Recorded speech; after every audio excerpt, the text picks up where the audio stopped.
Did you leave your studying days behind you? We have the opportunity to study in our careers and daily life, and we may never have mastered the techniques of effective studying. Join Kathy today to think differently about studying. Hello, my friends. I'm Kathy Rhodes. To all of my faithful listeners, thank you for joining me again today. And if you're brand new, thank you for checking us out. Today we're going to think differently about studying. What an interesting topic, right? So I was asked recently how to study. Maybe I wasn't even really asked. It was just kind of that frustration that somebody had that, I don't know if I ever learned how to study. How would you teach somebody how to study? It's an interesting thought. Because if you don't know how to do it, it's frustrating. Well, recently I did some studying, and it was kind of a different approach. I was in a storytelling contest through the National Speakers Association in the Wisconsin chapter. I did not win. However, the most exciting part for me wasn't the performance, it wasn't the awards, it was the preparation. It was the process of preparing for the contest. So what did that process look like? Well, first of all, I had to write a story. And a lot of the success of a speaker really has nothing to do with speaking. It has everything to do with writing. Writing a story perfectly in the way that will capture people, that's not easy. That's a whole different art. So I had to write my story. And then I recorded myself, and I made it through the semifinalist round. So 8 of us were chosen. That was all through video, okay? Well, then began the coaching. So the judges that chose the final 8, they went and gave us some critique. And then I met with our chapter president, and she was awesome. Thank you, Eliz. She was awesome with her critique. So were her judges, I guess, that she chose. But you know what? I got to pause right there a minute, because getting critique is really challenging. When the email would come in with this critique, I would have to take a deep breath and have to really kind of get my mindset right, because they're gonna be telling me things that I should do differently. They're gonna tell me things that I should change, things I didn't do. Now, they were very complimentary, and they told me things I did do well as well, but it's hard. It's so hard to just take critique. But it was so valuable. My conversations with Eliz were amazing. And I rewrote my entire presentation. It's still the same theme. I wrote about how I was a pilot when I was 16 years old. That will be a different video. It will be posted soon. I'll actually post my presentation for you. But anyway, I talked about how, being a pilot, but my learning lesson and my action item were so different by the time I had this coaching and this critique. So yeah, now it's the rewriting process. And once I finally got to a point where I was happy with the rewrite, I was happy with every single word that I chose. Now it's time to practice. And this was about 10 days before my performance. So here was the time to practice and memorize. I need to deliver without notes. I need to deliver without a teleprompter. I need to deliver without my husband telling me what my next section was.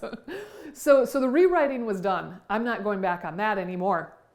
Now it's practice, practice, practice, practice. And the more that you practice something, the more it becomes memorized.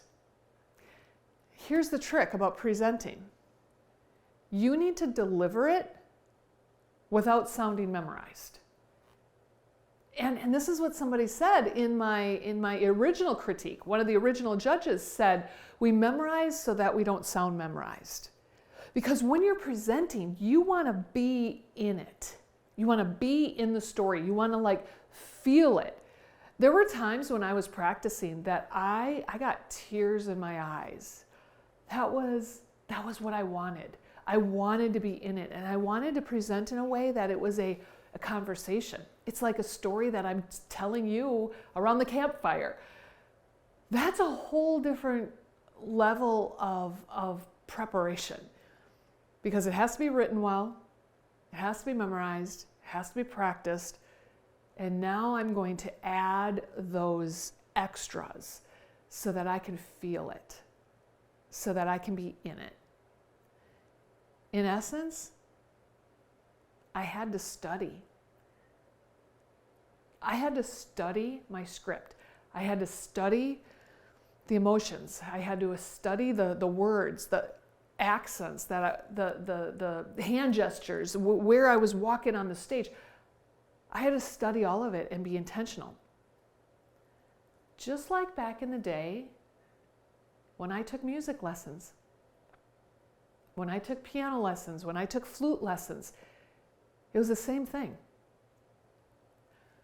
So come with me on this musical journey that's going to remind us how to study, and it's also going to share with you how I studied to present. For those of you that might only be listening to this podcast episode, I have changed positions in my house. I am by my piano. So for those of you watching on video, you'll see the piano. All of you are going to hear some music.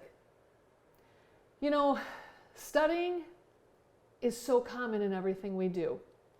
And while I was studying for my presentation, I was reminded about the studying that I've done when I played music. It's no different than the studying that happens in athletes as well. But for music, I'm gonna walk through this a little bit with my piano. So when you sit down at any kind of instrument, you're not just gonna sit down and play a masterpiece. You gotta warm up your fingers if you're on the piano. You gotta warm up your muscles in your mouth. If you're playing an instrument, I played the flute. So there's an embouchure that's the position of your mouth. That's so necessary. And you create muscles in the mouth that need to be warmed up and need to be stretched, just like if you were an athlete, right? If you go in cold turkey, you're pretty much banking on not having a perfect performance. So here at the piano, I'm going to warm up. I'm going to start by scales. Mess up.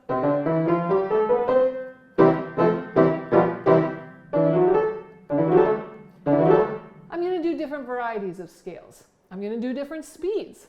I'm going to go move up and down the piano. I need to get these fingers warmed up and stretched. All right? We don't want to perform cold. We know that, right? Okay, once I feel warmed up, which by the way, that was not enough of a warm up, but that's okay. Once I feel warmed up, then I'm going to work on my piece of music. And I usually start by playing at the beginning of the music. So, listen to this.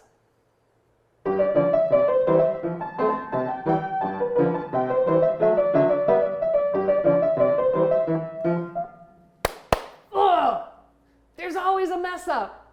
There's always a mess up. That's okay. That's part of practicing. That's part of studying. Now that I've gotten my fingers warmed up and I'm got my head into the music, now I need to go back and I need to work on that mess up. I need to slow it down. And you know what? I'm going to pull out the music. I've got the sheet music right here. That's Can Can by Offenbach. Right here's the sheet music. And I'm going to digest every note, especially around my screw up. Actually, you know what? I'm not even going to start at the beginning of this because I know that.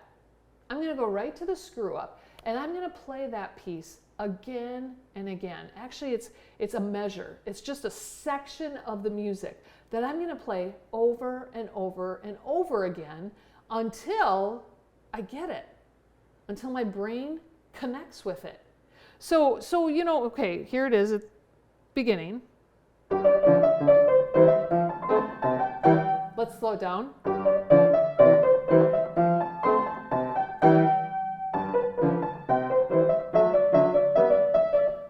And then start speeding up.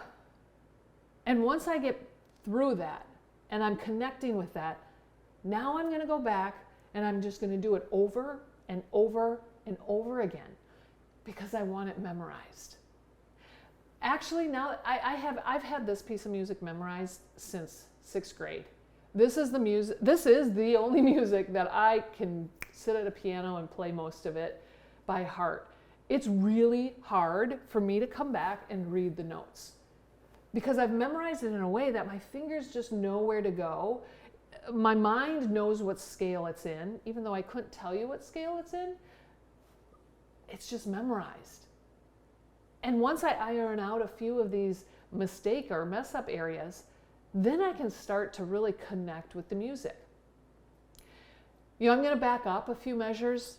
I'm going to work through the transition between what I know and what was kind of a struggle. I'm going to work through and memorize that transition. Then I'm going to start at that location and I'm just going to keep playing all the way to the end. Then I'm going to go back and I'm going to start at the beginning. And I'm going to start at the beginning and play all the way through the end. And hopefully I have no mistakes, but if I do, guess what? I'm following the same process. So what's really happening here? Memorization. Memorization of the notes. Now, in any kind of music that you're looking at, you're going to find more than just notes. You're going to find dynamics. You're going to find accents. You're going to start to add your feelings. Have you ever seen a musician that sways with the music, that leans into the music, that closes their eyes? Yeah, that's the feeling. That's where we want to be at performance time. So how do I relate this music to studying to my presentation? Well, let's start with warm-ups. When it comes to warming up, I need to review my script. So I have it here with me. If you're watching on video, oh, my script, it's a mess. Just like sheet music. I've got pencil marks, I've got things circled, those are the things that I always kind of forgot. Same thing here. I've got red, green, blue, black. I've got little notes to myself. I've got rewrites that were done.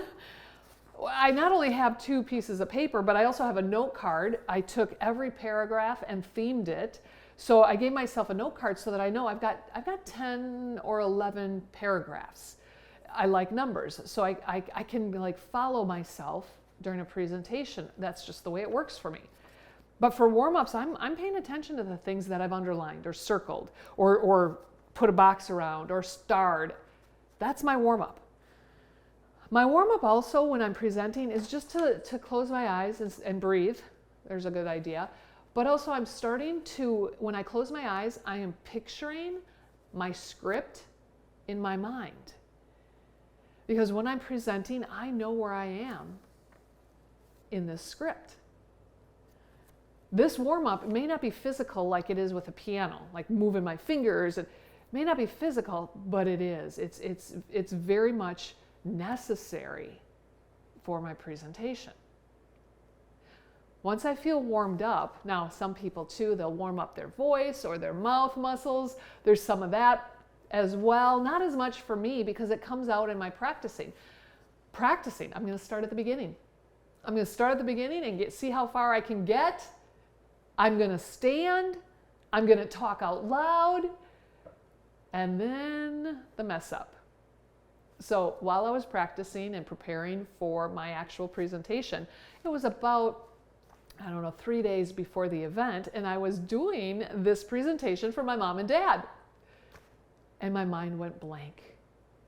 Absolutely blank. John, my husband, was there as well, and I looked at him and I'm like, what's next?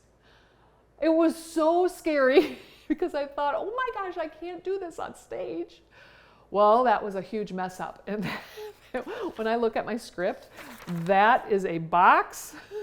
I've highlighted it. That is a huge visual piece that don't forget what's next. And when I figured out where I was and I went on, I got home that night and I started there. And then I went backwards a paragraph and I started there and was working on my transition. And then I'm working on memory agents. Like the last word of my previous paragraph was terror. I don't use that word any place in the script except right there. So when I use terror, I'm creating a memory agent in my mind to say what's next. The next sentence is Jeff knew. Terror, Jeff knew. terror. Okay, I got the words memorized, but now let's put the emotion. Terror. Jeff knew. Do you see what I did there? Do you see what else I added? Terror was more of an emotional piece of the presentation. And I took a deep breath, I closed my eyes, because it was almost part of the act. It was part of the presentation. I slowed it down. Jeff knew what were the next words that I needed to continue through the presentation. Again, I'm practicing this section out loud again and again and again. I'm backing up another paragraph. I'm starting there and I'm working through the challenging area. Then I just start right there and go all the way to the end. If I have any more mess ups, same kind of thing. Finally, I'm going back to the beginning. I'm going back and I'm starting again. Now, during the actual presentation, I got through the terror Jeff knew section. I got through that, and I remember kind of this internal pride maybe that I'm like, oh yes, I did that. But there was another spot that I got hung up on a little bit. And actually, I have not looked at my script in depth since my presentation last week. But I got hooked up a little bit. I got messed up a little bit. I kind of forgot what my next paragraph was, and I ad-libbed. I haven't seen my video yet, but my husband said he couldn't even tell. I didn't pause. I didn't freak out. We got to be ready for that too. Even on a musical instrument, you have to know how to ad-lib. I have to know what notes are in a scale. So if I get lost in my script in my head, my fingers, at least it still sounds good, right? At least it's not off key. Same thing here. I ad-libbed a little bit, got back on track, finished off strong. What's happening with this whole process? Memorization. Studying and memorizing. Once I had the words down, once I had the flow of the presentation, now I'm working on the words I want to accent. I'm working on my pauses. I'm working on where I want to walk on the stage. I mean, I kind of had a dance routine in essence. I knew when I wanted to walk to the left of the stage. I knew when I wanted to walk to the right of the stage. I knew when I wanted to be in the middle. By doing that, your body just does what it knows. That's when you can start to add your feeling into the presentation. It's so exciting to have it all come together. Now, maybe you're not preparing for a public presentation. Maybe presenting in front of people is the last thing you ever want to do. I get it. We don't all have the same goals in life, right? But what are you studying for? Are you doing some research for work? That's studying. The more I research something, the more I read about something, the more I'm learning it. Cortisol and serotonin are the two things that I've been doing a lot of reading about lately. I could never remember which was the stress hormone and which was the happy hormone. I know now, cortisol is the stress hormone and serotonin is the happy hormone. I know that because of the research, because of the reading, because of constantly having it in front of me. You know, maybe you want to get better at your job. Maybe your job is sales or computer programming or nursing or teaching, whatever it is. Maybe you want to get better at your job. You're listening to people who already do it well. You're reading things. You're getting a degree. You're hearing from different voices. All of that is studying. All of that is memorizing. Maybe you want a new skill. My boys with video games and chess. All my kids really enjoy chess. The more they do it, the more they're memorizing the map of the game, the more that they're studying it, learning it, perfecting it, getting really good at it. You know, studying is repetitious learning, and it really is memorizing.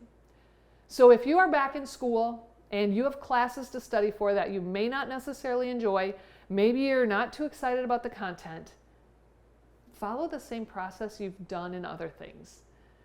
Follow this process of warming up, practicing, working through the tough parts, working through the mess ups, slowing yourself down, analyzing the content, memorizing. Make it fun.